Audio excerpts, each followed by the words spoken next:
In this video, we'll show you how to change the map sensor on your Chevy Silverado. You can find it on CarParts.com via the link in the description.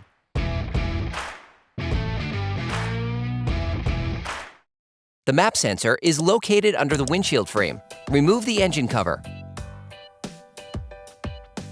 Disconnect the connector by pressing on the plastic tab and pulling it. Using a small hook, lift and push the sensor retaining strip to unclip it.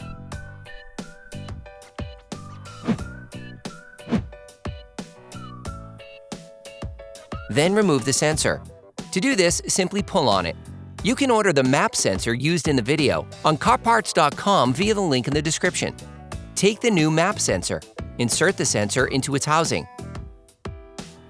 Clip the retaining strip back on. Plug the electrical connector back in. Hey, it's Alex from CarParts.com. For great content, our best price, and fast shipping, download the CarParts.com app now. Put the engine cover back on.